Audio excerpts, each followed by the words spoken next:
first couple of games. I do not expect them to be good. Uh, I still like my nickname for this team. I'm gonna keep using it, Benny and the rest. I think Yeah. that works. Well, I'll tell you, the two players they actually got well, yeah. are useful. Oh, well, of course. I mean, Dorian Finney-Smith and Spencer Dinwiddie are pros. I mean, Dinwiddie is an excellent scorer, and Finney-Smith is the definition of a D&3 wing, who also, as we saw last night, when given a chance, can occasionally get to the basket and make a highlight or two. I mean, he had a Oh yam yeah, yesterday. Oh, he man. threw a couple Oh, down that were God. intense. Yeah, so, no, those are excellent players. I'm not trying to diminish them at all. And Thomas didn't have a good night. So he's not going to break LeBron's career scoring record in 10 years? He still had 20 points and made plays. All right, maybe it's 15 years then. So I think there's potential there. The other player I couldn't think of, when you talked about, as we talked before going on the air, with the Clippers getting Eric Gordon. The other one was Bones Highland. Bones Highland. From the Nuggets. And I think they just gave up second round draft picks, maybe. I was surprised at that. I mean, there were so many NBA moves. I mean, there was just so many yesterday. And I'll tell you, that was part of a 4-team trade. That was part of the Bryant trade. And I have a hard time figuring that one out. Yeah, I mean, that was weird. I don't mind Mo Bamba. Thomas Bryant actually was playing really good, and I was kind of expecting him to remain. That one surprised me, but good for the Lakers that they got rid of Patrick Beverley. I think he was kind of on his last legs. He was becoming very J.R. Smith-ish. Yeah, he was. He was kind of a clown. New Orleans gets Josh Richardson from San Antonio. That's an upgrade to their guard depth. He's a pretty good player. He is. He was one of the Spurs' better players. What else did they give up? More seconds, I think. Devontae Graham goes back to San Antonio and 4 second-round picks. Yes. People giving away second-round picks like they're family hand-me-downs. No, you take it. You could use it, whatever. It's like, yeah. I'm telling you, they're Starbucks coupons. That's all they are. I'll use this as much as you did. It's been collecting dust in your attic for 4 years. Another buyout candidate, potentially. Danny Green finds himself in Houston. Ugh. I would imagine he hasn't played all year. Oh, I know. He's been injured. I'm just saying. I would imagine he'll get bought out, just like Wall and Westbrook probably. Well, Wall's already been waived. Westbrook probably will be soon. Wall wasn't even bought out. He was just cut. Yeah, he was just straight up cut. Luke Kennard is with the Grizzlies. That should help them a lot with their shooting. They don't have a. They needed a bit more outside shooting. Yep. And Kennard can make free throws. Yeah. Bones Highland is one of those underscored trade pieces for the Clippers. What did you make of this one? This was just weird. So the Golden State Warriors acquired Kevin Knox in a 3-team trade that has Sadiq Bey going to Atlanta from Detroit and James Wiseman going from Golden State to the Pistons. And the Warriors, in addition to Knox, get 5 second-round picks. Which I think they used in the other trade. They did, because then they reacquired Gary Payton II. Yes, they flipped him. Thomas Bryant is a great pickup for the Nuggets. Yes, he is. Wait, did Bryant go to the Nuggets? I know Highland did. No, Highland went from the Nuggets to the Clippers. It was a 4-team trade. The Nuggets got Bryant. The Lakers got Mo Bamba, Devon Reed, who's a third-year guard. Oh, yes, I see it. They were two separate trades. It in effect was a 4-team trade, but yes, you're right. The Clippers got Bones Highland, and the Magic got Patrick Beverley, a second-round pick from Denver, and cash considerations. Bryant definitely is a huge pickup for Denver. You're absolutely right about that. And that is nice. Yeah, that's huge. Celtics pick up Mike Muscala from Oklahoma City. Serviceable backup big. Yep, that's all he is. Speaking of serviceable backup bigs, the Clippers got Mason Plumlee. There he is. From the Hornets, which was a smart move because when Zubats went out of the game, their other center was what's his name? The French guy. Oh, Batum. Batum, yes. Nicola Batum. Yeah. And he's not a center. What's his name? That guy. The French guy. I mean, I just watched him the night before. Jeez. It's early for me, man. It really is. Sure. Oh yeah. The coffee's starting to set in now. Oh, that's great. Man, are you kidding? I made myself half a pot. I'm going to be drinking coffee. Oh man, so a lot happened yesterday. Not a whole lot of significance. We went through the most important ones that make the most impact. Certainly, if I was gonna look at these, I would also say that I think the Knicks did themselves reasonably well at the deadline. I mean, Josh Hart, I think, is gonna help their team, but I would rather not give up the first round pick, as I said yesterday. But I think Josh Hart will help them. I'm surprised, talking about guys earlier who didn't get moved. I'm surprised John Collins is still on the Hawks. I really am. I thought for sure he would get moved. I really did. Played well last night, too. He did.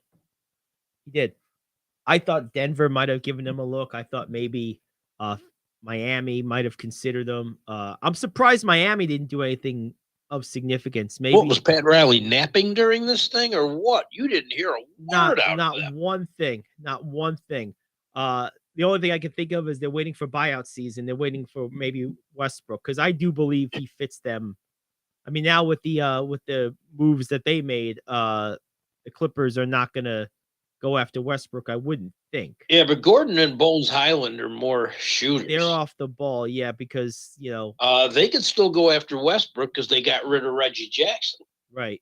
Yeah, they could. It's true. And that was addition by subtraction. He was another one shooting like 39% this year. Yeah. It's interesting when you look at the updated rosters now. Of the teams that didn't make a big move but made some moves, who do you think improved themselves the most? So Milwaukee. Mm-hmm. Because I count, and I saw him play last night, and he showed 2 minutes of rust, and then all of a sudden showed why he's so good. I count Middleton as a deadline acquisition. Okay. And between that and Crowder, they've helped themselves immensely. Now, is Tucker out for the year? Is he not on the roster? What's his deal? I don't know. I have to look that up. I haven't heard a thing about him all season. Because Crowder, kind of the reason I ask is because Crowder is kind of that same general type of player, but much more useful on offense. So right. I can't imagine Tucker has a significant role with this team anymore, with Crowder coming in. Because, I mean, Crowder does pretty much everything Tucker does defensively. Tucker's with the Sixers. Okay. Yeah, he did leave in the offseason. That's right. Yeah, I forgot all about that because hasn't been worth much there. That's very true. So there you go. All right, well, cool. Give Crowder 2 weeks. He's going to help them a lot. Couldn't agree more. No doubt about it. Pirtle going to the Raptors was one of those. Yep. One of those deals that is under the radar. What's your take on the Sixers trading Tybull to the Blazers? Seems like a lose-lose. I mean, where's Thibault gonna get? Where are they? He's gonna get minutes in the backcourt and at small forward because he defends 3 positions, and that's something the Blazers don't have. I mean, I guess I could see him more at small forward. It's just that it's going to be, I mean, both Simons and Lillard are going to play 35 to 40 minutes a night, 37, All 38 right, minutes. someone's got to pick up those other 20 minutes, and he'll get some at the small forward, maybe another 10 there. You might see him get 25 to 30 minutes a night. Okay, well, good. They don't have that kind of defender. No. I mean, look, I fully and completely appreciate his abilities, and yeah, I see the fit. In terms of the need, I was just concerned because he's more guard than forward. I mean, he can play forward, but he's more guard. Yeah, but he can guard anyone. Yeah, His defensive ability is, bar none, amazing. Well, the good news is Toby approves of the deal. So you know what? Whatever reservations I had, as long as Toby agrees, we're straight. He's the final judge. And the Pacers got George Hill. Is there more of a guy you look at and say, man, has he done anything in the last 2 years? No? Oh, okay. You mean besides Udonis Haslem? No. Jeez. Yeah, but we know what Haslem is. They put him in the game like 2 times a year for 5 minutes, probably for some kind of like hidden NBA bylaw that a guy can't be on the roster if he hasn't played X number of minutes over the last number of seasons. It's probably some stupid rule so that he just like, all right, throw him in there for 5 minutes. It's Charlotte. It can't do that much damage. Oh God, sorry. I haven't made fun of Haslam in a while, so I need to get that out there. By the way, speaking about making fun, we're gonna take a quick break, and then a guy that I generally find useless in his second career as a broadcaster said something that I just couldn't stop laughing about. And in fact, neither could his compadres. They had to mute their microphones. I'll tell you what happened next. It's the Gary Ayd Show back after this here on The Cave. Do you own a timeshare? Well, face the facts. You made a mistake. You made a bad purchase. A timeshare is not an investment. It's a money pit that continues forever. If you use your timeshare, that's great. But if you don't and you want to legally get out of your contract, call my friends right now at the Timeshare Exit Hotline. They're an experienced team of lawyers who help good people like you get out of a timeshare contract that they just don't want. Don't throw away your money on maintenance fees. Use it for things you really want. We can help you end your timeshare contract and stop the money drain immediately. If you're ready to move on with your timeshare, call our team right now. Cancel your timeshare now with a free call. 800-741-9557. 800-741-9557. 800-741-9557. That's 800-741-9557. If you're living with diabetes and using insulin, you know the pain of pricking your fingers over and over again.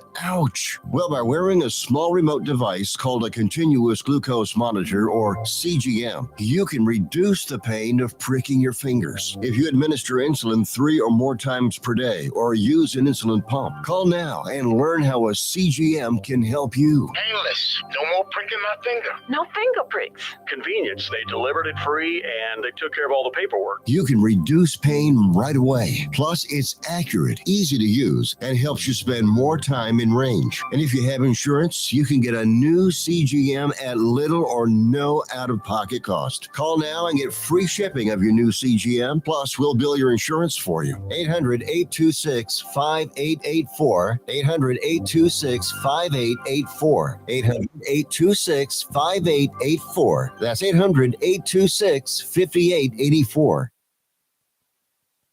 So a broadcaster that I don't think much of, Reggie Miller.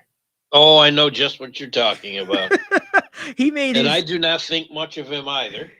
And it's about, I'll tell you what, it's almost back-to-back days. The two most useless broadcasters, big-name broadcasters in the NBA right now, Reggie Miller and Shaquille O'Neal, both for the first time in their long, non-illustrious broadcast careers, have made significant contributions to the betterment of broadcasting.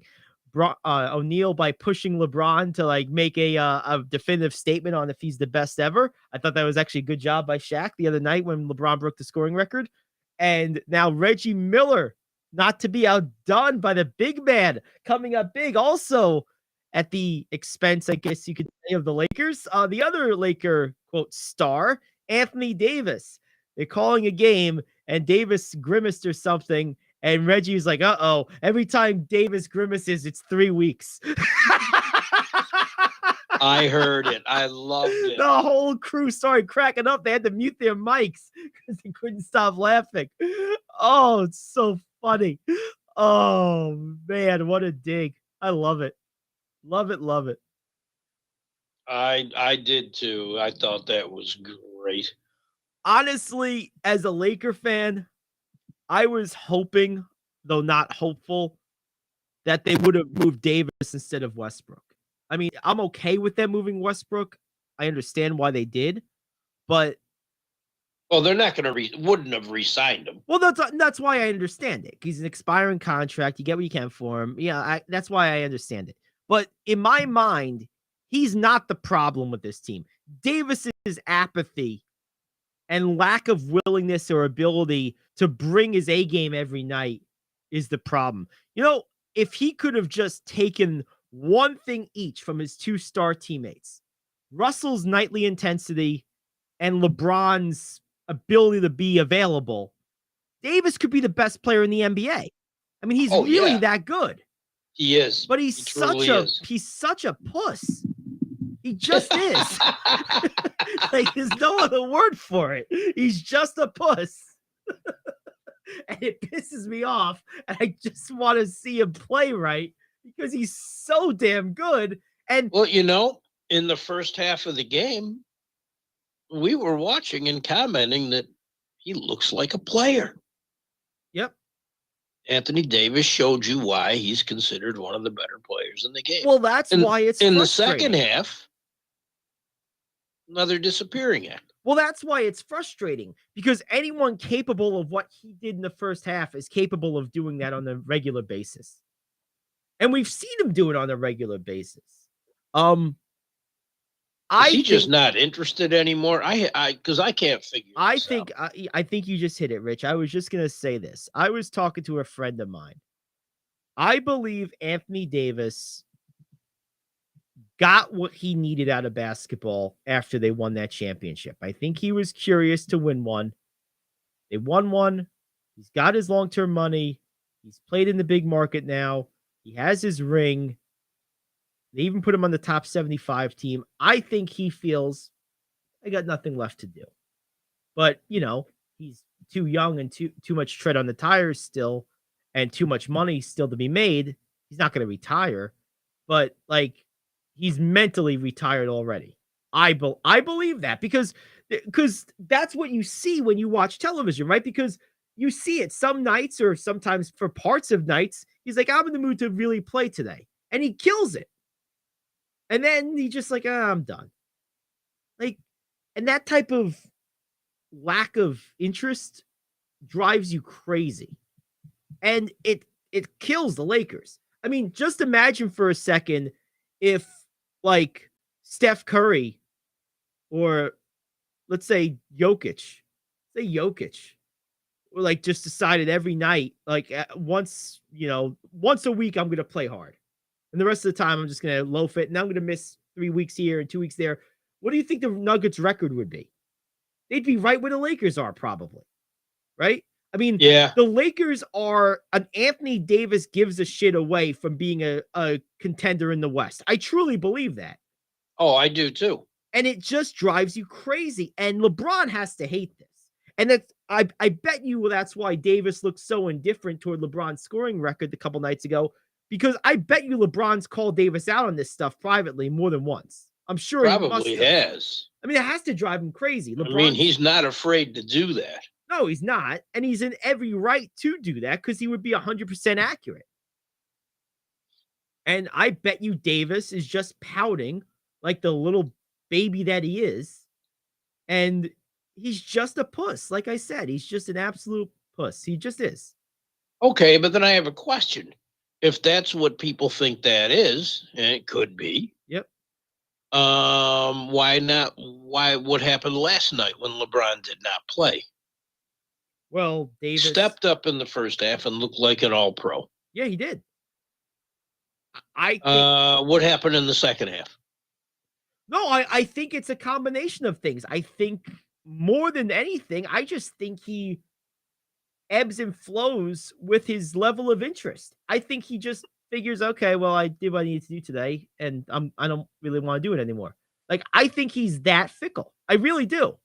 Because it's just so plainly obvious when you watch it. There's like an on and off switch. I mean, you're talking about right now. At halftime, the switch turned off.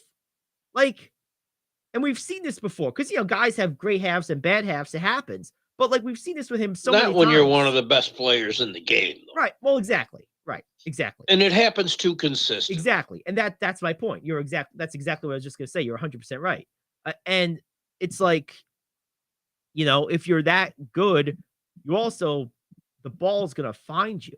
And that was the thing that bothered me the night that LeBron broke the scoring record. That was a relatively important game on the Lakers schedule, and Davis was invisible. Like, he wasn't making himself available. He didn't go anywhere near the ball. And it was a game they need to win. They needed to win. And I mean, they're 13th now in the West. Exactly. They lost by Granted, they're like 4 games out of a spot, but right. Their schedule doesn't get easier. And they lost by 3 points with Davis basically not trying. Had he given even 70% effort, they probably win that game because he gave 0 effort that night. I mean, really none. Or Westbrook, for as much of a mess as he can be on the court, he always gives not have to worry about that. Nope. He always gives you maximum effort. He really does.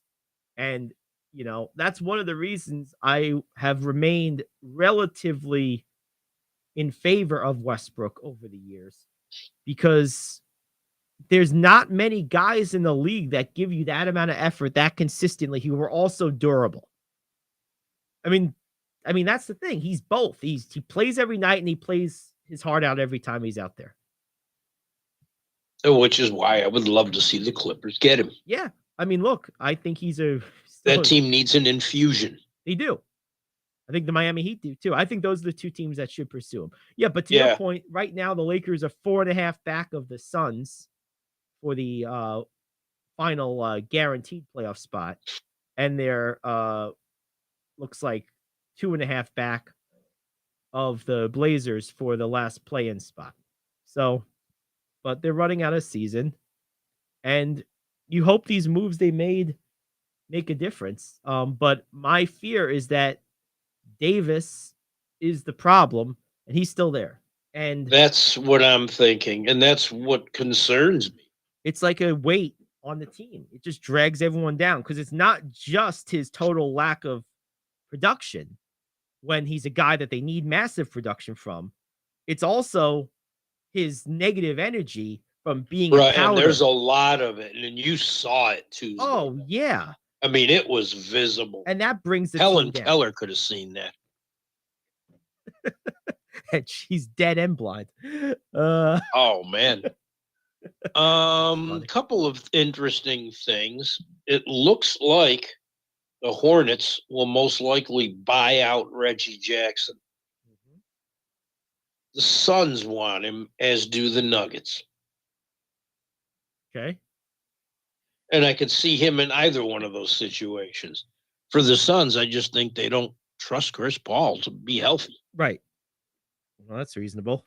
And the Nuggets, they gave up Bones Highland, so bringing in another guard wouldn't hurt them. In the color me disappointed area, the Cavs didn't buy out Kevin Love. I was surprised at that. I don't... I can't be sure, but I have a feeling they didn't want him to go to L.A. because LeBron has been behind the scenes pushing the front office when the Cavs buy out Kevin Love. Sign him. Sign him. He's the kind of veteran you need for a playoff run. Or maybe it's just the Cavs thinking the same thing. He's not in the rotation now, but if someone gets hurt and we're going into the playoffs, we should keep him. Yeah, I would hope it's more of that because that makes logical sense. This seemingly vendetta against the Lakers by other front offices seems to be far-fetched. I mean, maybe the Joe Tsai thing was that, and that was more vendetta against Kyrie, not really the Lakers. But Well, it was both. I think it was more Kyrie. It really Psy did. has made anti-Laker statements in the past. Yeah, I think it's more. Then Kyrie again, thing. I hear from him too much. So, but I just feel for Love. I mean, this guy's useful on the court. He is. No, and I don't know why he fell out of the rotation, because earlier in the season he was playing great. Yeah. And playing less minutes, he feels good. He's healthy. He's in shape. I think it's a waste. I agree. I totally agree. And I don't want to see him end the season averaging single digits. It's not right. It's not right, and it's not him. No.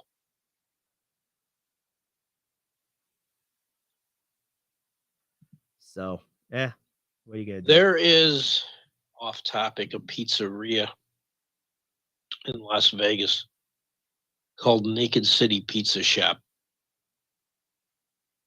Person who runs all four of them is from Buffalo and knows how to make a pizza.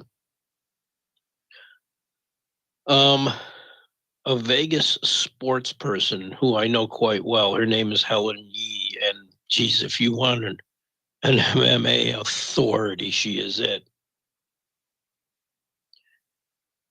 Always talks about pizza.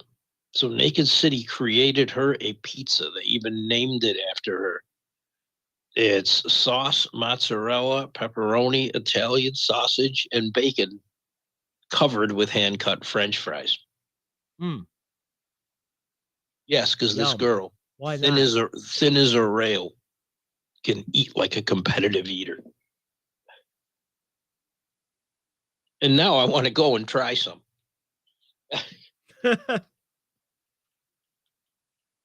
There you go. All right. Well, let's take a quick break. Maybe you can go run and get a pizza real quick. We'll come back. We got a lot of football. There's a Super Bowl to be played on Sunday. So let's shift gears a little bit and head So into that's that. what's interrupting the NBA trade deadline? That's what's okay. interrupting the trade deadline. There's a Super Bowl to be played in 48 hours, a little bit more. And yeah, we should talk about it. We also have the question of the day this hour, and then we'll have the top 5 news you can use. More football and basketball in hour 2. So that's what's on tap the rest of the way. We'll be back in a couple minutes. It's the Gary Ayd Show here on The Cave. Are you like me? You have health insurance, but you don't have dental insurance. Do you need to get to the dentist right away? Maybe you need an implant or some other major service. Well, I found a dental insurance plan that's just right for you. It's called Spirit Dental. Spirit Dental offers a $100 lifetime deductible, a huge network of dentists. And here's the best part. There's no waiting periods. Yeah, that means you can call right now and have real dental insurance for you and your family tomorrow and get that immediate coverage you want. Spirit Dental has plans for just a few dollars a day, up to $5,000 annual maximum, and coverage for implants. Whatever age you are, the dental insurance you need is a free phone call away. Now don't wait, and be sure to ask about Spirit's vision plan. Here's the number: 800-631-9229.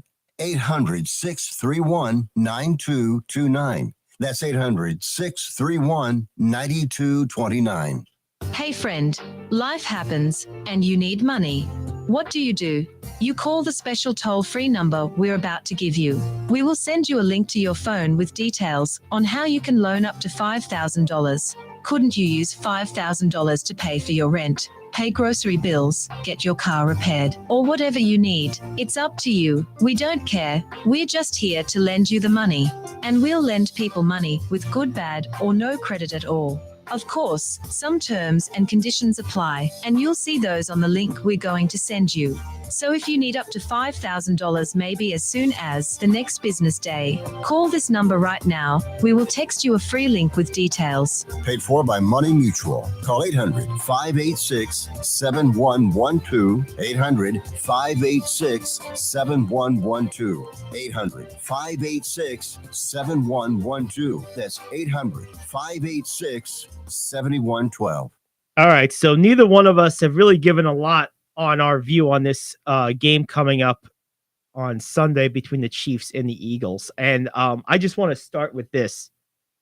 I'm always a happy camper when it's two number one seeds vying for the championship at the end of a season. It just feels like a heavyweight match to me. It feels more important. It feels more authentic. And no matter who wins this game, I'll feel satisfied that the best team won. And I think that having a matchup like this with those type of heavy hitters for me is awesome. And then you add in, there's some storylines to this. I mean, the obvious one is the Andy Reid connection to both franchises. The second obvious one is, of course, the two brothers playing against each other in the Super Bowl, Travis and Jason Kelsey. And then the one a lot of other people are making a deal of that I don't really care about, but the whole two black quarterbacks starting thing is a storyline. There's a few different things here, but then when you start breaking down the game itself, man, there's a lot to take in here. I mean, there's a lot of great players, obviously, on both teams. And the thing I like about this game most, Rich, I think there's a lot of strength versus strength here. In other words, the strength of the Eagles. I mean, both teams are very good on both sides of the ball. That's why they're here. But the maximum strength of the Eagles is their defense. The maximum strength of the Chiefs is their offense. And specifically, the Eagles' defensive speed and the Chiefs' offensive precision, I think, are the two things that really stand out. So those things are going to collide. See, whenever people talk about a quarterback duo, a quarterback duel, not duo, duel. It's kind of, I understand what they're saying, and I mean, I say it too, but they're not really dueling each other because they never play against each other. The real duel is the offense versus the defense, right? And so when you have teams that have the same strength, let's say you have two teams that are pass heavy teams with big armed quarterbacks, oftentimes you get a sloppier game because it's weakness versus strength on both sides. This is strength versus strength. And that's going to make for a very compelling game. This is the type of game that I think can really be determined by coaching, because I think both teams are incredibly talented on both sides of the ball. Yes. Both of them are going against the optimal strength of the other, the offense versus defense matchup. And I think what that means is that the coach that switches into the right defense most frequently, calls time, manages their clock the best, executes the best in situational football. I think those type of things are going to be what determine this game, because both of these teams are great.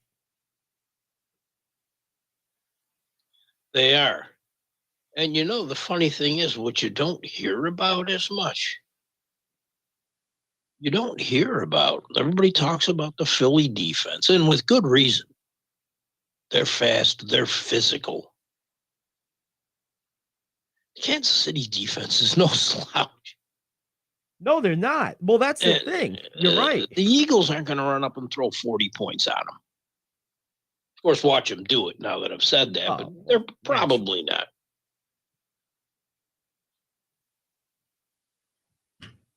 And yeah, that's the point people are just leaving behind. Yes. Well, neither of these teams have a discernible weakness. I mean, it's even hard to nitpick these rosters. It really is. I mean, maybe you could say the Chiefs aren't quite what they used to be without Tyreek Hill and Jamal Charles from a few years ago. But they're still. I don't agree with that. I don't agree with that. Okay. I think. I told you I'm dead today, and I'm drawing a blank. The receiver they got from Green Bay. Valdez Scantling. Oh, Scantling, yes. Yeah, he's good. He's good. I mean, he's more than good. Yeah, he is. And, he can catch short. He can catch deep. He's definitely a weapon. Didn't they add Schuster as well? Yes, they did. Although I thought he was hurt, but he might be back for the Super Bowl. I don't know. I mean, it's just, yeah, they don't have Hill, but they're still busy. Yes. Oh, they're still very good. Those receivers are still motoring out there. Yes. And they're still playing well. And if you look at everyone's number, you take just those two and combine them with Hill, and it's close. I didn't see Mahomes' numbers going down. And then, of course, if the receivers aren't open, he has the ultimate weapon. Yes. Travis Kelce. I think if the Eagles linebackers and safeties in any combination do some work on Kelce and he's not as effective, then I think they've got this game. If he is, I think the Chiefs do. It's tough because just like you said, both teams are so good. They really are. Forgive me this morning. I'm a mess. But I think it's going to be a very good game. And remember, the Chiefs don't lose big. No, they don't. I mean, that stat you gave me yesterday was like epic. It really was. when they lose, it's close. And that's the thing that's going to be great. That's why I'm looking forward to this game, because I feel like it's going to be a close game. Like I mean, I probably say that most years in the Super Bowl, and a lot of Super Bowls end up not being that way. But this year, I would be truly shocked if either team blew out the other. I really would be, because they're both just too good to lose big. They really are. I mean, both these teams are just loaded. Right. And I mean, really, when you break it down, both were probably the best team in their respective conferences all year. I mean, there were arguments to be made at times for the Niners in the NFC. Maybe there was an argument for Buffalo at one point, but really these two teams have stood apart when you look back on it. This was a very, I guess you could say, likely outcome to the season is these two teams. I mean, they really were like the best in the league all year, both of them. I mean, we both, when we were doing our power rankings every week during the season, we both had Kansas City 1 or 2 pretty much every week. Right. A lot of it was between Philly and them. Maybe they dropped to 3 or 4 like one time for one of us, but like basically Kansas City was 1 or 2 like the whole season. They had lost one game they shouldn't have, and that's when they dropped. Pittsburgh they lost to, wasn't it? Yeah. What a weird loss. Pittsburgh's one of those teams. They always have one like weird win like that every year. Mm-hmm. And yeah, they are just that good. They are. Yeah, they are. Okay, so who do you got? KC. Mm-hmm. You? I keep going back and forth on this. I really do. I do too. I'm still going back and forth hard, in my head. And the other thing I have to be honest, I can't separate is I really want Kansas City to win. That's the other thing. Like I really want to see them win. I don't really like Philadelphia as much. I don't. So trying to be objective about it, I have to say I have a feeling it's going to be Philadelphia.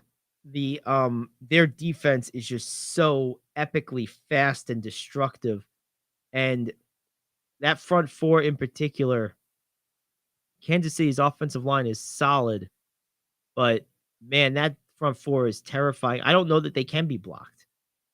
Like, they remind me a lot of the Giants in the years they won the Super Bowl, where and this Eagles team is much more talented than those Giants teams were. But the commonality is the Giants had this incredible dynamic front four, and these Eagles do too. I mean, Hassan Reddick by himself counts as 2.5 guys. Yeah. I mean, he's an animal. Now, the one thing the Chiefs have that maybe some other teams that the Eagles have played so far in the playoffs didn't, the Chiefs also have a bona fide pass rushing stud in Chris Jones. Yes, and not only that, they are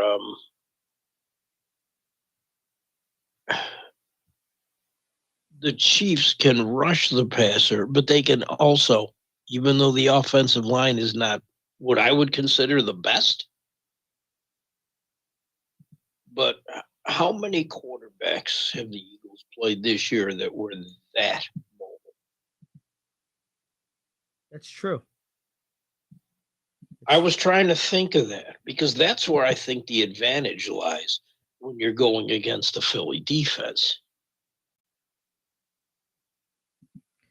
Well, for their part, Vegas believes that the game is going to be super close and relatively high scoring. Currently, the spread is 1.5. The Eagles are favored. And, Really? And the over under is 50.5. So those are the latest numbers I'm seeing. I think I definitely think that the spread makes a lot of sense. Who choosing who to favor and by how much? I mean, it had to be by 2 or less. It had to be based on how close this game is. So Oh that yeah. doesn't In surprise me at fact, all. I'm not even counting that as my final decision until before the end of the show. Yeah, we Because got another hour to vacillate. I am torn on this. It's tough. It really is. I mean, these two teams are just both so loaded. One other thing I'll add to this conversation that I think is worth considering. Patrick Mahomes just won the MVP. Mm-hmm. And the reports are his ankle has gotten a lot better. I'm curious. Yeah, I heard it's not even going to be an issue. Yeah, that's what I heard too. So I'm curious what impact that's going to have in terms of the early play calling by Kansas City. If Mahomes is feeling better, are they going to go for gusto out of the gate? Are they going to really try to, assuming they start with the ball, or even if they don't on their first possession, are they going to go for the throat and just attack downfield? They're going to try to feel it out. That's going to be something to watch in this game is how both teams approach the start. You know, a lot of times in these Super Bowls, there's jitters, there's nerves, there's a feeling out process. The start of these games can tend to be a little bit methodical and sometimes sloppy. I'm thinking that is more of a threat for the Eagles than for the Chiefs. The Chiefs have been here and done that before. The Eagles, this roster hasn't, and there might be a couple holdovers from the championship a few years, 6 years ago, but not many. I think this is possibly the biggest advantage Kansas City has is in the first few minutes of the game. If I'm them, I probably try to go for the throat early on because I believe the Eagles are going to be a little bit full of jitters. Perhaps there's a better probability of that than it being with the Chiefs. And I'm going to try to play that to my advantage. I'm going to try to catch them a little bit flat footed earlier and use my experience of having been in and won this game in very recent years with most of this core and coach. I'm going to try to use that to my advantage early because I think that advantage dissipates as the game goes on. True. Very true. Yeah, I don't see anyone rattling that team. I just don't. They're so solid. Oh, they are, but we've seen all stripes of great teams get off to slow starts over the years in the Super Bowl because it's just a little different. It just is. And if I'm Kansas City, I'm testing that, is what I'm saying. Maybe it won't happen to the Eagles, but I'm putting that to the test early if I'm Kansas City. In fact, so much so that if I win the coin toss, I'm bucking convention and I'm taking the ball. I want to put them on their heels early if I can. If they are going to be a little nervous and a little bit full of jitters in the first series or two, I want to get the ball right away and take some shots right away. I might even run a first play like deep pass of some kind. Like I really might just go after it right out of the gate. That would be something I would look for. So See, now to me, I don't change anything I've done regularly because come from the other school of thought where my thought is, yeah, okay, yeah, you might want to attack him. Most of this team has not been here, but do you?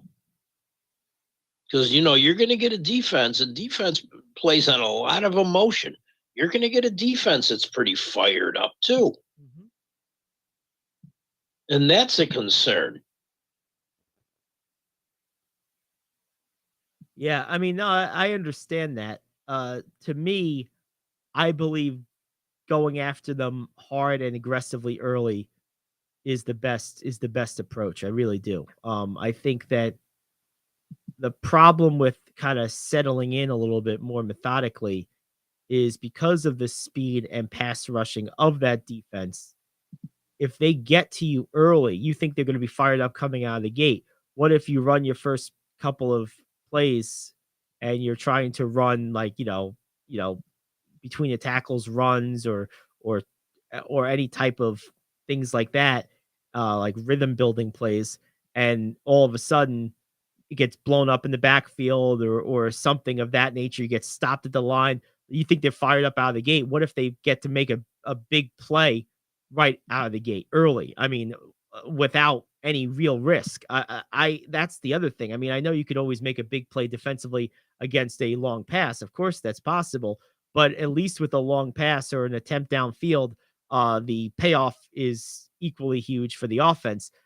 I'm I'm gonna try to use that aggressiveness against them early on.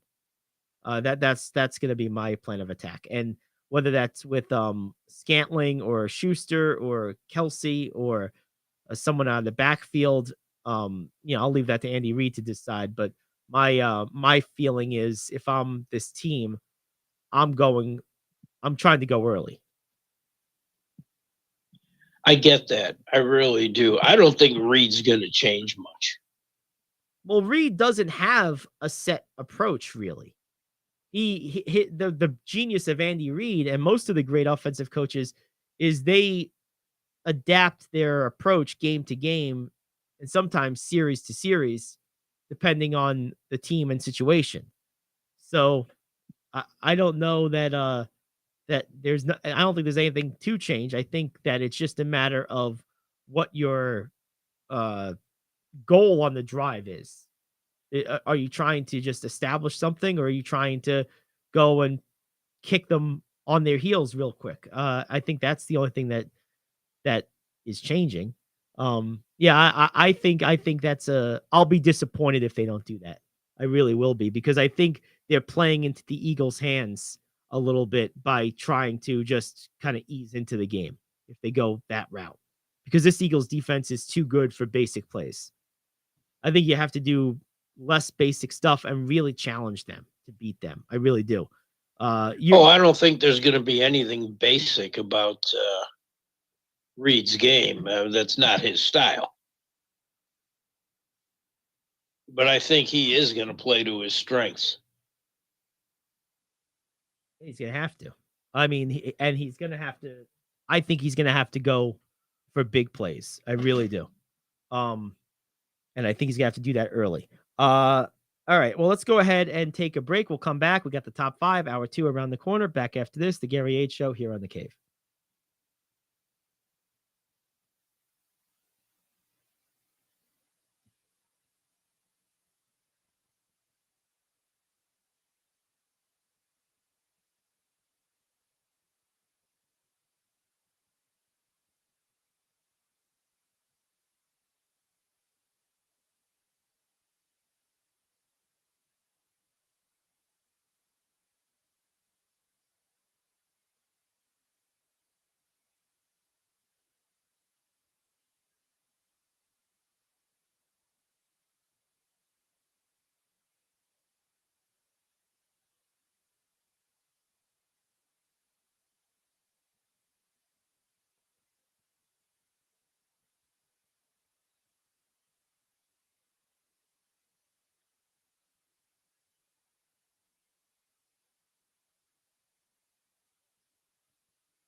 Alrighty, we're back here on the Gary Ayd Show. Hour 2 is at hand, and it's time now. What we do every hour, 2, top of the hour anyway. We started out with a bang, and that is the top 5. This is the moment we've all been waiting for. It's time for King Talk Radio's Top 5. All right, there we have it. What do we got today, Rich? We have the most appropriate one we could, seeing as how we're leading up to the biggest football game of the year. What are your top 5 all-time favorite Super Bowl games? Oof. Well, for me, Did you say oof? yeah, I did. Oh, For me, they're going to be driven not by competitiveness, but by preference of outcome. okay. Because generally speaking, when I get to the Super Bowl, there's usually one team I desperately want to win and one team I really don't want to win. Usually, most years. One year I was very conflicted. The worst Super Bowl of my life, the hardest Super Bowl of my life. I'll start there. Excuse me. Was 2016. Because that was the year my favorite team, the 49ers, were playing one of my 2 favorite players of my lifetime who was playing his last NFL game, Ray Lewis. Oh, yes. And I couldn't decide. And I found myself more often rooting for the retiring Lewis than my own team. And that's when it was conclusive to me what I always kind of knew, but never really got put to a test of that level, that my preference is strongly for players I like versus teams I like. I always knew that about myself, but that was probably the most obvious and intense test of that dual loyalty that I've ever experienced. And given how basically as the game just organically played out, I just found myself rooting for the Ravens in every important inflection point. I was like, okay, so I'm a players guy through and through. So that was a tough one. It's one of the most memorable. I don't know if I can put it on my favorite list because it was kind of agonizing at the same time. Certainly the first Super Bowl that Peyton Manning won in 2006, I was elated. I was just tired of hearing, hey, you can't win the big one. Blah, blah, blah. People still trying to make that argument, but that's stupid because he has 2 of them. Another great Super Bowl for me was, and this was, sorry, Giant fans, the 2000 Super Bowl was enjoyable to me just from the pure ferocity. I mean, we talk about this Eagles defense, and they're great. That 2000 Ravens defense, I would make the argument that you can flip a coin between them and the 85 Bears. I mean, they were so just indestructible. I mean, they were Agreed. indestructible. I mean, between Goose and I think Sam Adams, like, guys weighed like 800 pounds between the 2 of them. Like, Yeah.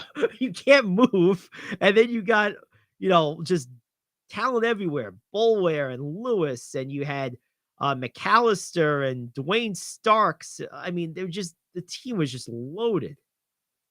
So good. So that's gonna be on my list. The 94 Super Bowl, which is probably one of the first ones I remember watching, was why I became a 49ers fan in the first place, Steve Young and Jerry Rice. And so I really enjoyed that quite a bit. So that one's memorable to me.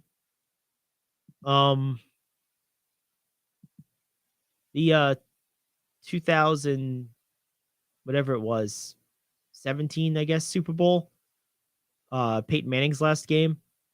I knew it was gonna be his last game, and he's probably my favorite player of my lifetime.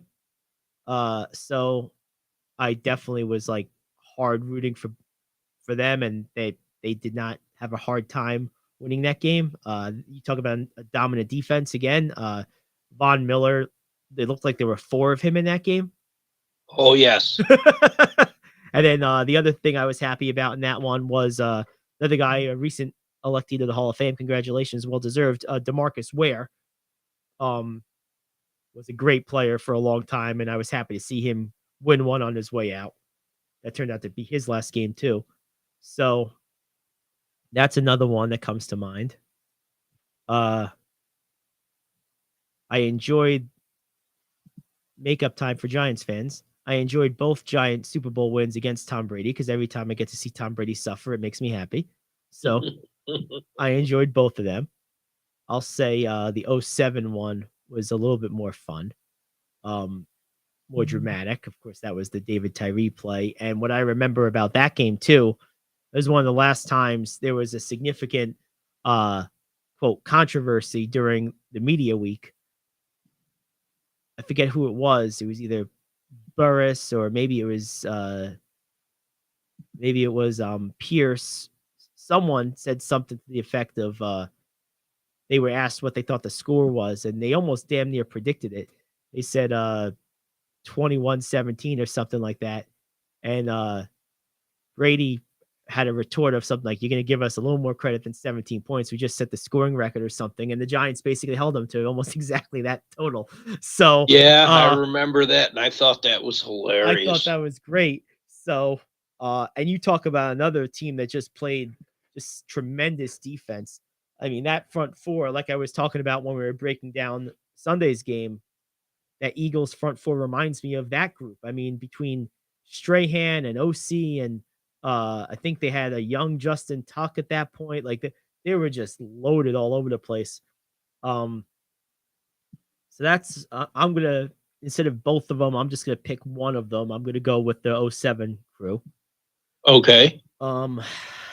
And let's see what else. So far I got 4, I believe. I got Peyton Manning's first and last, his 2 Super Bowls. I got the 94 Niners Super Bowl. I got the 2000 Ravens. And I guess I got this 07 Giants. So that is 5. Add a couple more just for fun. I was a kid, but even as a kid, I knew watching the 90s Cowboys was something special.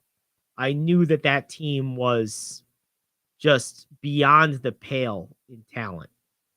I knew that was something that and I'm between in that run. I think they won their 3 titles between 92 and 95 or something like that. And 3 in those 4 years, or 4 or 3 and 5 years, something like that, whatever it was. I was between the ages of probably 6 and 10 during that time, 7 and 11, something like that. And I just, even then, realized, man, this team's on a different level than everybody. And of course, I'd be remiss if I didn't include John Elway in this. Probably his last game. Just again, kind of picking one of the two. The helicopter dive and the big eyes and the pumping of the fist as he left the field for the last time in triumph. Probably without a doubt, along with Peyton Manning, my 2 favorite quarterbacks that have ever played the game. And I always thought Elway, to this day, is the best quarterback that's ever played in the NFL. I look at his greatest accomplishment not as the 2 Super Bowls he won, but the 3 he took a Broncos team to earlier in his career that had no business even really being a playoff team. Yes. I mean, you talk about maximizing and overachieving in a sport where that's hard to do individually, even for a quarterback, because there's so many moving parts. Those Broncos teams that went to those Super Bowls really would have been lucky to be 500 or a game or so over. Like that was an incredible job by Elway. So I always really liked him.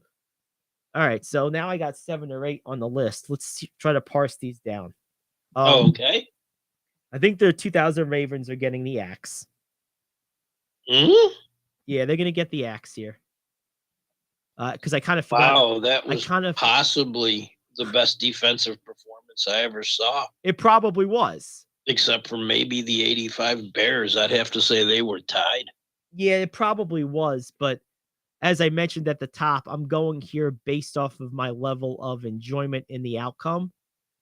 And at that point, I wasn't really the Lewis fan I became later because, he was early in his career and I was relatively new to following sports, only about 4 or 5 years in at that time, maybe 6 years in, something like that. So I really wasn't, I didn't have a huge rooting interest. If anything, I probably was like rooting for the Giants, but like it was clear within 30 seconds that wasn't going to help. That there was no hope for the Giants in that game is what it boiled down to.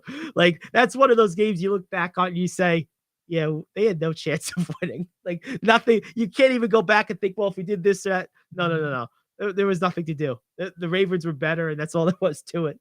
But I'm going to go ahead and let's see. Definites to have to make the list for me. Peyton Manning, at least one of them. I'm going to go with his last game. I might end up going with both because it was so important that he won that first one, but my emotional levels of investment in the game were both really high. But the last one, knowing it was his last game, it was a mix of like, there's emotions of wanting him to win and also the sadness and nostalgia of knowing I was never going to watch him play anymore. But so that's definitely on there. The 2016 Super Bowl doesn't make the list only because it was conflicting for me. I'm going to go Elway for sure is on the list, the 98 version. 94 Niners Super Bowl is certainly on the list because it kind of is what created me into a football fan and the fan of that particular team. I am going to put the second Peyton game on there. I mean, it wasn't what I would call a legendary game for him, but well, I'm not even considering the play of the game or how close it was or whatever. I'm purely considering my level of satisfaction with the outcome. That's my only real criteria with this for me. And I guess I'll bring it back. Even though I was conflicted, I was very happy to see Ray Lewis retire a champion. So I guess I will bring that back. So the 5, not yet in order, both Peyton Super Bowls, the 94 Niners, Ray Lewis's last game, and John Elway in 98. So now putting them in order, I'm going to go Peyton's last game, number 1. Elway's, I wasn't really old enough to enjoy it as much as I could have a little bit later on, but I guess I'm going to go Ray Lewis's game, last game, number 2. I'm going to go significance Niners in 94 because it made me a fan. I'm going to go that number 3. Put Elway at 4 in 98. And then I'll put at 5, that leaves Peyton's first Super Bowl at 5. So nice list. That's my list. I like it. Yep. That deserves a swig of noble coffee. I'm on cup 3 this morning. Cup 3? Yeah. You're a beast. I'm on like almost no sleep. Okay, there you go. All right, well, let's take a quick break. We'll come back. I like that. That was, I mean, I really put you through the ringer on that top. Yeah, 5. that was good. That was, that I made you reach out for those synapse banks. I like it. Yes, absolutely. There you go. All right, well, let's take a quick break. We'll come back. We'll continue on with the program. We got 11 games on the NBA docket today.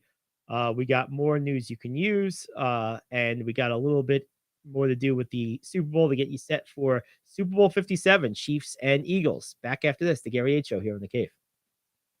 Do you want to save money on your next flight? Then pick up the phone and call. That's right, call. Because the best prices are not online. They're with SmartFares. See, SmartFares has special deals with the airlines. When they have unsold seats, they use SmartFares to fill them. So you get airline tickets at crazy low prices. They have access to great prices and discounts at over 500 different airlines. Plus 300,000 hotels and rental car companies. Their prices are too low to publish online. With the extra money you'll save, you can book another trip or treat yourself to dinner or shopping. So stop searching all of those travel sites to find the lowest price on your next flight. Let one of our SmartFares expert travel agents find the best price for you. Call SmartFares today and get ready to see the world with a fat wallet. 800-370-2460. 800-370-2460. 800-370-2460. That's 800-370-2460. Come on, you watch the news. Be prepared to pay more taxes. Then, if you owe back taxes or haven't filed in a few years, get ready. The IRS, the largest collection agency in the world, will be coming after you with the power to collect taxes by any means they want to. Hey, they can freeze your bank account, your passport, even padlock your business. Oh, good times. Look, if the IRS claims you owe them $5,000 or more in back taxes and they're coming after you, don't panic. Call my friends at Get a Tax Lawyer first. Their job is to negotiate with the IRS and save you money. They're experts at it. That's all they do, and you can trust them. In some cases, they have reduced a $50,000 tax bill to less than $1,000. If you owe the IRS $5,000 or more in back taxes, call now for a free consultation. Call 800-649-8617. 800-649-8617. 800-649-8617. That's 800-649-8617. All right, we are back. And you know what? I forgot. We still have the question of the day. Let's fire that off now, actually. Oh, yeah. Yeah, let's do that now. Here it is. Question of the day. Virginia is seeking to ban trans athletes from competition, but there is a catch. I am KO, back in 1 minute with your sports question of the day. If you have diabetes and you're on Medicare, you may qualify for a free continuous glucose monitor system. Managing your diabetes is crucial to your health. The new CGM systems can automatically manage your diabetes better for you. And by using a CGM system, you can eliminate forever one thing most people with diabetes hate the most: finger sticks. Now it's possible to manage your diabetes better, end the painful finger sticks, and get a new CGM monitoring system at little or no cost to you. We even provide in-home delivery and do all the insurance paperwork for you. Now is the best time to manage your diabetes better and get your continuous glucose monitor. Call now for details. Call 800-438-1391. 800-438-1391. 800-438-1391. 800-438-1391. That's 800-438-1391. Paid for by U.S. Med. A bill making its way through the Virginia legislature is seeking to ban transgender women and girls from competing in women's sports. But that bill does not place any restrictions on transgender men or boys. Those in support of the bill say the policy offers important protections for women's sports. Those in opposition say the bill ignores the important social value of allowing kids to compete in sports. Question: do you or do you not think this bill signifies the best way ahead for trans athletes in the U.S.? Of course it does. You can't have biological men playing in women's sports. You just can't have it. And even after most hormone therapy and whatever else, the physiological bone structure of a biological male does not change. Maybe the hormone levels do, but the bone structure doesn't.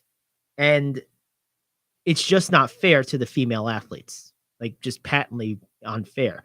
And I thought I understood from the question that there was a concern about this bill not specifically saying boys, girls turning into boys playing in boys' sports. Well, the reason that that's not in there explicitly is because generally this is a one-way street, which is one of the reasons why I think many of these examples, not all of them, but a lot of them are disingenuous. What I mean by that is I think there's a fair number of these trans athletes. The best example I can think of off the top of my head is that swimmer for Penn State. They don't really believe they're the wrong gender at all. They just know they're not good enough as a biological male competing against men, so they pretend that they're a woman so they can dominate. And that advantage, if my theory is correct, that advantage is not dual directional. It's just not. You don't have that same advantage as a biological female becoming a boy competing against men. It doesn't work that way. It works the other way only. So to me, this bill is, from the little bit I just heard, of course I'd have to read it, but from what I heard in this summary, that's perfectly reasonable. And semantics of holisticness aside, the overarching need for this and the correctness or lack thereof of this bill, I give it a 10 out of 10 on both fronts. It's 100% correct. It's 100% needed. This should be a federal thing. It never will be, of course, but like kudos to Virginia for pushing this through, and hopefully it passes because this needs to be done. It's just not fair to the female athletes. It's just not. I agree completely. You have put this intelligently and articulately, and there's nothing I need to add to it. It is, I too would like to see it done on the federal level and don't think it will. No, it won't happen on the federal level. It's too politicized of an issue. Any state that is not, at least purple is never going to do this on a state level.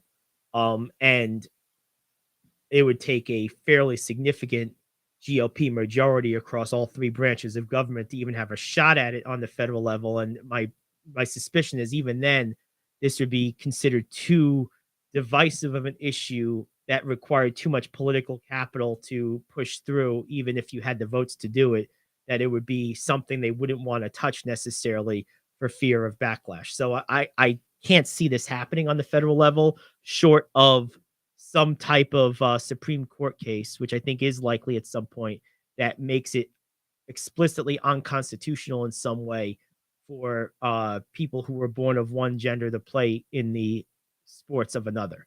Short of that, I don't see this ever being codified by an act of Congress. I really don't. But I do think more states will take action like this based on the political climate of those particular states. And it's unfortunate that this is 100% a political issue now in terms of how it's going to be addressed, because it's not political at all in the actual need of it. It's if you were born a male, you should not be able to compete against females in sports. It's just like, that's not discriminatory. It's not insensitive. It's not being uncaring about the feelings or whatever of someone who feels they're the wrong gender. It is acknowledging the biological truths of differences between the genders and the scientific truth of the incompleteness of reversals of those differences by currently available treatments and procedures. And that's all it's doing. It's acknowledging reality in the face of psychology. And it's only fair. It's only fair. And people who don't understand that or choose not to, in my opinion, are really doing a disservice to athletics and to women in particular. And like I said, the reason this isn't going in both directions is because this really is a women's sports issue, because you're not going to have any type of, the reason it matters is because it's a massive competitive disadvantage to natural born females. If that weren't the case, then this would be weird, but it wouldn't really be that big of a deal. But taking it a step further, which we've seen at least once. Apply this problem to combat sports.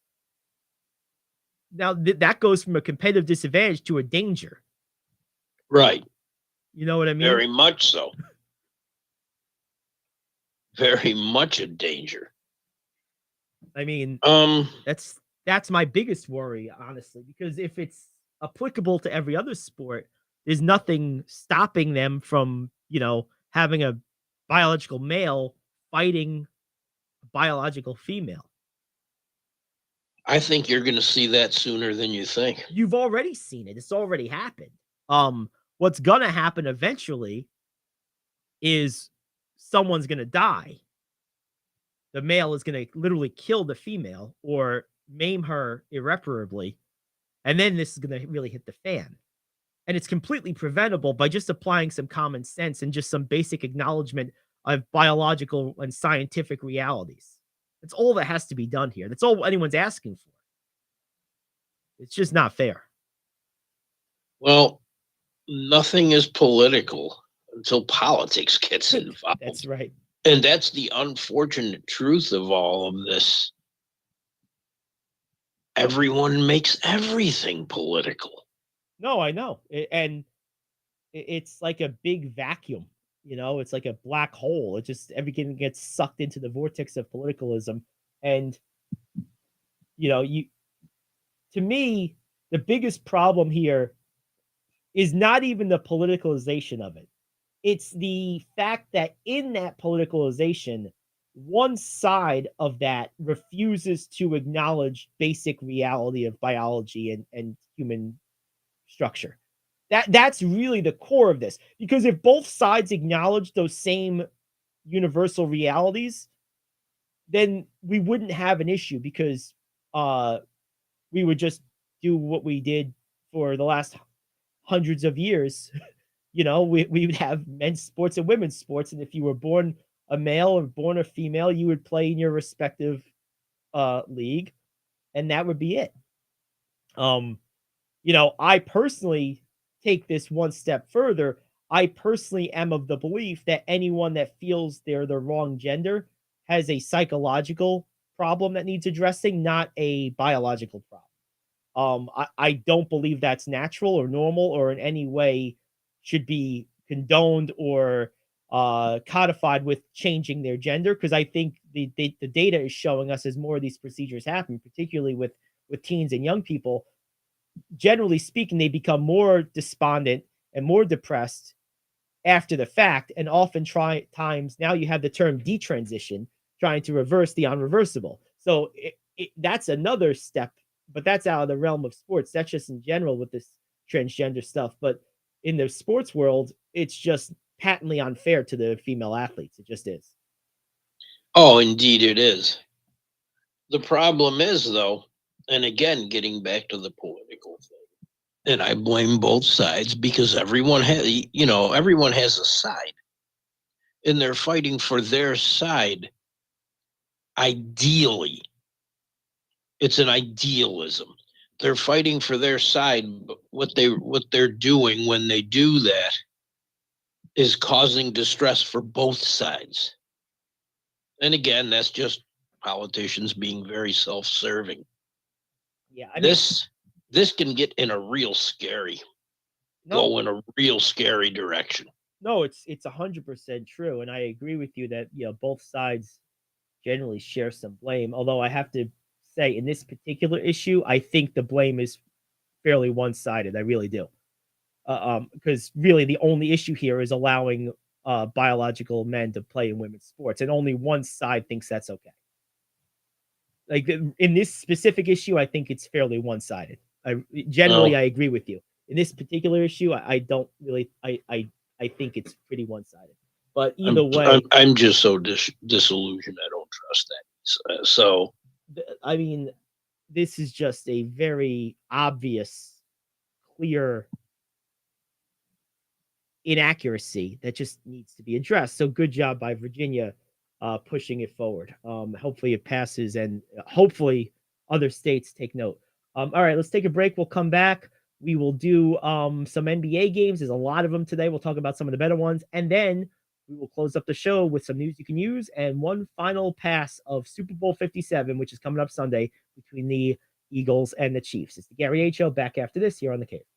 Do you want to save money on your next flight? Then pick up the phone and call. That's right, call. Because the best prices are not online. They're with SmartFares. See, SmartFares has special deals with the airlines. When they have unsold seats, they use SmartFares to fill them. So you get airline tickets at crazy low prices. They have access to great prices and discounts at over 500 different airlines. Plus 300,000 hotels and rental car companies. Their prices are too low to publish online. With the extra money you'll save, you can book another trip or treat yourself to dinner or shopping. So stop searching all of those travel sites to find the lowest price on your next flight. Let one of our SmartFares expert travel agents find the best price for you. Call SmartFares today and get ready to see the world with a fat wallet. 800-370-2460. 800-370-2460. 800-370-2460.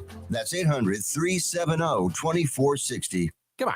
You watch the news. Be prepared to pay more taxes. Then, if you owe back taxes or haven't filed in a few years, get ready. The IRS, the largest collection agency in the world, will be coming after you with the power to collect taxes by any means they want to. Hey, they can freeze your bank account, your passport, even padlock your business. Oh, good times. Look, if the IRS claims you owe them $5,000 or more in back taxes and they're coming after you, don't panic. Call my friends at Get a Tax Lawyer first. Their job is to negotiate with the IRS and save you money. They're experts at it. That's all they do, and you can trust them. In some cases, they have reduced a $50,000 tax bill to less than $1,000. If you owe the IRS $5,000 or more in back taxes, call now for a free consultation. Call 800-649-8617. 800-649-8617. 800-649-8617. That's 800-649-8617. All righty, we are back here on the Gary Ayd Show. Gary Ayd, Rich, and Selmo. It's good to have you aboard. And Rich, I think it's time we address some of these NBA games for tonight. There's a whole lot of them. There's 11 of them, Yep. and there's a lot of good ones. Yeah, let's pull them out. What do we got? We'll start with the Knicks and Sixers. Yep. The Sixers haven't looked really sharp. Nope. Neither have the Knicks. Which way do we go on this? And again, when a team makes moves like this, you wonder how long it's going to take for some of the players to start playing. Right. Yeah. Do we get to see what's there now? Or do we wait 2 or 3 more days? I think you'll probably see Josh Hart in this game. I mean, because it would be one thing if like whereas with Milwaukee and Jay Crowder, I could see it being a week or so before he's on the court because he probably has to get in game shape or whatever. He hasn't played all year. But someone like Josh Hart, who's been an active rotation member in his previous team all year, I think he just had to pass the physical and get to the team. I would expect to see him tonight. I hope so. But as far as the game itself, I think this game comes down to 2 matchups. Who on Philadelphia is going to keep Jalen Brunson in check and keep him from completely destroying the game with just living in the paint on dribble penetration? Well, Tybull's not there anymore. Exactly. So. Yeah, exactly. And then the flip side to that is without Mitchell Robinson, who has a chance of even trying to slow down Joel Embiid? No one. So I think the Sixers have a better chance of limiting Brunson a little bit, at least enough to like not totally wreck the game, than the Knicks have of limiting Embiid. And for that reason, I have to go with the 76ers in this game. Plus, they're just a little bit better. I mean, they're better shooters generally. They have a much higher percentage shooting really across the board. And the combination of that and just a total lack of anyone to even attempt to guard Embiid here, right, I think really decides it for me. I think Philly's going to win this one. The second game of the ESPN doubleheader tonight is very intriguing. The Cavs and the Pelicans. It's a home game for New Orleans, and all of a sudden they've figured a couple of things out. Yeah, they've been playing better again. They're back over They've 500. looked a lot better. Yes. Yes, they have. Any word on Mitchell and Garland? Because I see they're both day to day. Day to day, I have not heard anything different. Because I think they could find a way to win this without one of them. If they're both out, I can't see how they could win. No, because Morant and Bain will go nuts. Right. Or not Morant and Bain. I'm thinking of no, you're thinking of Memphis. Ingram's gonna go crazy, which he might do anyway. I think Ingram's gonna go off no matter who plays. Yeah, I got Cleveland in this one. I think it's gonna be really close. I think it's a close game. I agree. This could go either way. But I have a little more trust in Cleveland. And I think the combination of Jared Allen and Evan Mobley is going to be a tough one for New Orleans to match. I really do. It is. Without Zion there, that's too tough. That's a lot. I mean, Valanciunas, I think, will do okay against Allen. But who's going to chase Mobley? I don't know, stretch corners. Who's the other guy? Unless it's Ingram. Yeah. No, I mean, that's what they're going to have to do. Ingram's going to have to take Mobley. Yeah. Yep. So there you have it. All right. Well, hey, what's your take on the Dallas-Sacramento game? That's my favorite game of the night. I was just going to say that game's going to be fun. Yeah, I can't wait for that game. Even if Luka doesn't play, I know he's questionable with that ankle. Even if he doesn't play, just watching De'Aaron Fox and Kyrie Irving, that alone for me is enough reason to tune in. Just that. Yes. Yes. I don't need anything else. There's other things. It's going to be a great matchup. And no one's talking about Fox this year, but he is low key he's an all-star. Oh, I yeah. mean, he's De'Aaron Fox. Not sure whether he made it or not, but he's De'Aaron Fox is amazing. And Sabonis is having a great season too. He's getting triple doubles every time I look up. It's like, oh, Sabonis with another triple double. Yeah, he is. He's leading that team in assists. Yep, pretty impressive. That's another good game. I think Sacramento at home, if Doncic isn't playing, is a little bit better. So I got the Kings in this one. If Doncic plays, then all bets are off. Toss up. Yeah. But I'm going to go. I agree. Yeah. I agree on that 100%. Looking at a few others here, I'll just rattle off a couple, then we'll go into some detail on them. Milwaukee and Clippers. You have the Knicks. We mentioned that one, the Knicks in Philadelphia. Minnesota and Memphis is usually a good matchup. Those teams play each other well. And then I'm also looking forward to a degree, Oklahoma City and Portland could be interesting from a guard matchup. Let's break these down a little bit. Minnesota and Memphis. These two teams, they seem to just really clash. They always seem to play gruff, tough, close games whenever they play. They do. That they do. And it's fun to watch. I think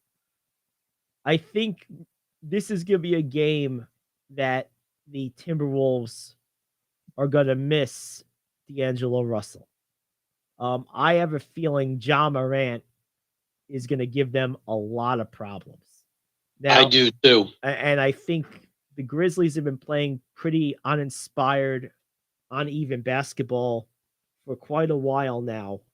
And I think Morant has an opportunity here to take a small but significant step in his continued evolution as a top of the league superstar, which is come out tonight against a team that generally plays you tough while your team is struggling and just put them on your back, go out there and just dominate the game, will them to a win. I think he's capable. I think he'll do that tonight. And I'm looking for him to do that tonight. That will be a, like I said, a small but significant step, at least a insinuation that, hey, I'm not done growing yet. They need it. They really do, because they have not played well. They have not looked well. Now, conversely, I'll take the Minnesota hat and put it on. Okay. Who guards Edwards? Yeah. And how crazy is he going to go off? He is. Sometimes you don't know from one game to the other with him, and it's maddening. Yes. But when he does, just look out. Because, I mean, he's not Morant athletically, but he's not that far off. I was going to say he's probably one of the most athletic two guards I've seen come into the NBA in my lifetime. I mean, the only guys that among two guards that I would put in his group in terms of guys that I've seen come through or his group or higher, the only ones are the Hall of Fame guys, Kobe, McGrady, Dwayne Wade. Athletically, I'm talking about now. Right. Combining size, strength, explosiveness, all those attributes. That's really kind of it. I mean, as great as both of them are, Harden and Roy weren't this type of athlete, not even close. Right. No, you've pretty much given the entire list. That's the list. I mean, the other two guards I would throw on there, three, I suppose, are all point guards. Those guys are Derrick Rose, Russell Westbrook, and John Morant. Although Morant being so slight, I kind of put him, even though he's maybe a little bit more bouncy, I put him a little bit down just because of the physical advantages and strength and stability that the bigger guards have. But Westbrook and Rose, especially Westbrook, were and are built strong, and Westbrook in particular, his body's held up to that play for a very long time. And he's an anomaly, Gary. I mean, oh yeah, he's a freak of nature. He's a one of one type of athletic point guard. I don't see Morant doing that. I don't either. I agree. And if I look at it now, I've got Morant. But if I look at it in 5 years, do I have Edwards? Especially as he matures. Hopefully he will. But as he matures, and if you start to see him every night. Yeah, he's special. And I have every confidence that he's going to mature. Because the things you pointed out that drive you crazy about him, the inconsistencies, sometimes from game to game, those are classic signs of a young player. They just are. I mean, there's nothing about those that speak to some type of fundamental character flaw, at least not yet, or some type of shortcoming in his game, as much as just being 20 years old or whatever he is. I have every confidence that those things will even out over time. I really do. I'd have to see something more distinct than mere inconsistency. Because what I don't see with Edwards, and this would be an example of something that would be a bigger red flag for me, I don't see the Anthony Davis attitude. I don't see a lack of interest ever. No, I don't either. In fact, if you notice, the inconsistency is far less with the main problem on injured reserve. That's true. Yeah.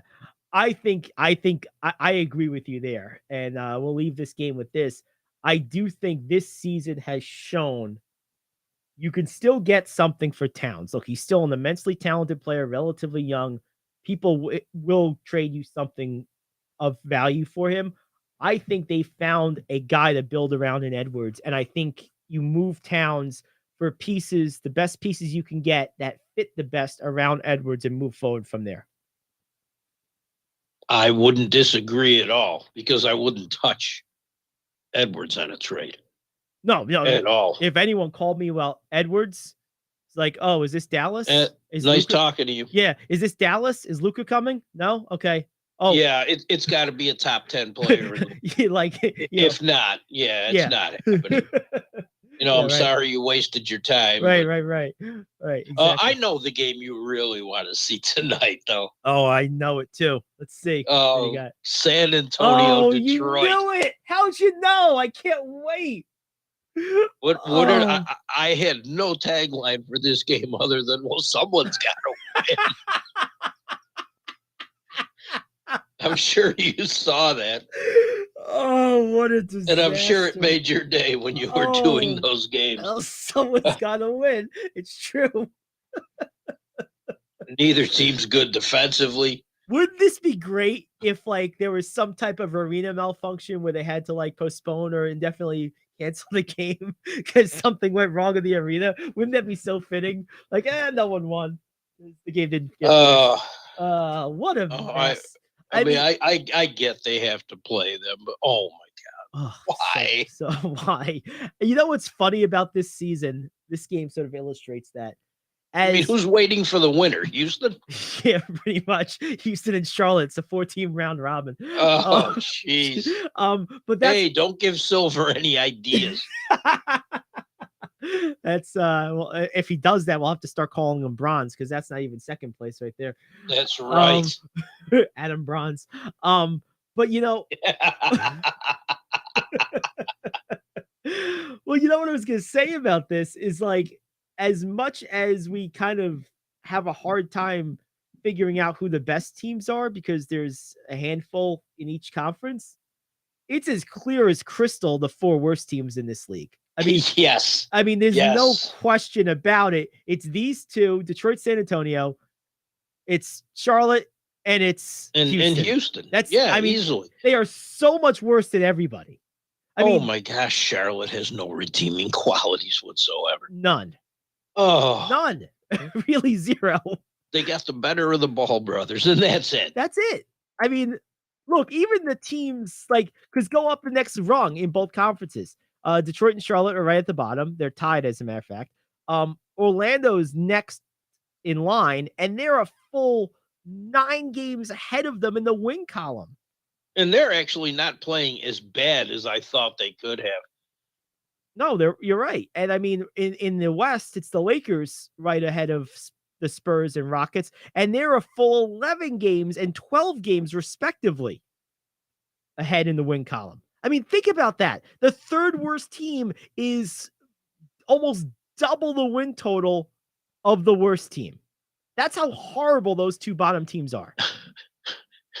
And It's true. And what's I mean, you know, you're not just saying something to be. I mean, No. you know, you're just not sugarcoating it. It just is. And I mean, and the other thing that sucks about all 4 of these teams, and I don't think I've ever seen this where there's 4 teams like this in the league at the same time.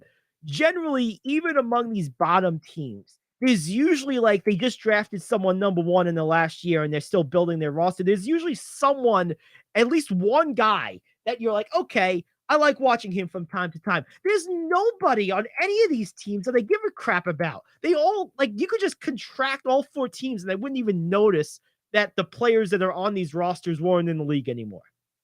I know. Maybe Ball is the only one. But, like, he's not that interesting. I mean, we talked about this before the season.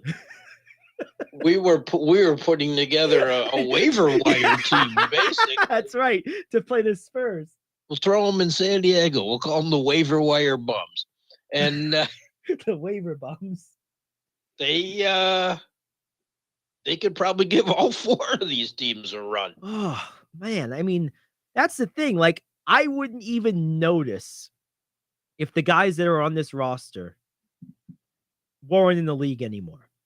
The only guy I would notice is the guy who's out all year for Detroit, Cade Cunningham.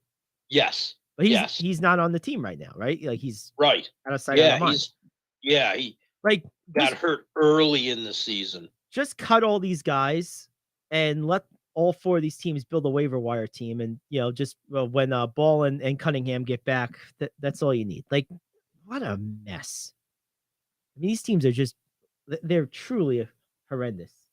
I know. It's disrespectful. A game that actually might matter and might be interesting for real, Milwaukee and the Clippers. Yeah. This is an interesting matchup.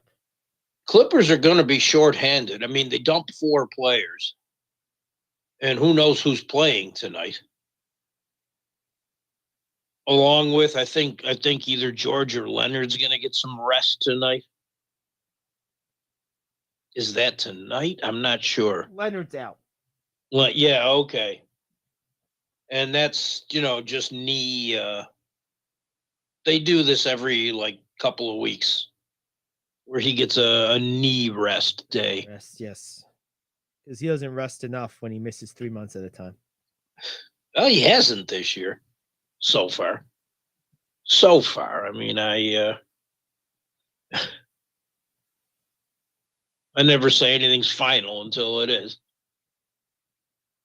So, to me, a lot of that's going to be up to who's playing.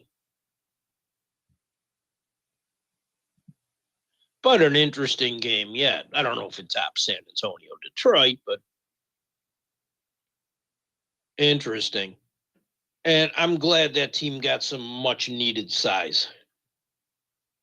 Yes. You can't be playing 6'7" forwards as your backup centers. No, that's not good. I agree. And for some reason, Robert Covington looks like he forgot how to play basketball. He does. And I just think it's part of the Clippers curse. Yeah, I'd like to see him on a different team because I still think he's got something left. I think he has a couple of good years left. What is he, 32? He's not that old. Yeah, he's not. But it's just not working. I'm beginning to believe, and I know I'm late to the party here. You've felt this way for a long time, but you watch this team a lot more than I do. But I'm beginning to believe that Ty Lue's not that good of a coach. Like, he looks to me to be like the next younger version of Doc Rivers. Like, the players love him, and they'll keep getting jobs because of that. But from a strategic and time management and game situation coaching standpoint, he leaves a lot to be desired. He really does. He has the maddening habit of pulling out a reserve when they're hot. Well, those are his minutes. No, it doesn't work that way. Yeah, the guy made his last 5 shots. Like leave him in there. Speaking of that, did you see Joe Harris's second quarter Oh yesterday? my God. Jeez. It was like he was unleashed. They freed Harris and Newby and combined them with the 2 guys they got and Thomas getting better. And when Claxton gets back, they have a little something to build on. And Ben Simmons, for the first time in like 3 years, looked like he was trying to play. Like, he actually was aggressive and was like looking for his shot going to the rim. He did have one layup that was like, oh my God, kind of blooper reel. But like, you live with it because he's going after he was going for it, and he made a bunch of them too. But he had one he was actually looking for it last night. And that's maybe with those guys out of his way and out of his head, maybe a little better. Maybe the situation isn't as hopeless as everyone thinks. I mean, I'm not expecting anything either. No, I mean, they don't have this is a far cry from a blank roster, but right. There's no rock here where none at all. If Harris goes 3 for 13 one night, which is going to happen, and Dinwiddie doesn't have it going because he has those games, like, you're going to have nights where you struggle to find points because you don't have just a guy you can go to get buckets every night. Like, that doesn't, you don't have that anymore. But they have enough guys who are good enough, often enough, where they're not going to be terrible. I mean, this year is going to be skewed because they played 2/3 of the season with the old roster. But if they go into next year with a similar type of roster to what they have right now, I could see them being, around where maybe the Knicks and the Pacers and the Hawks are right now.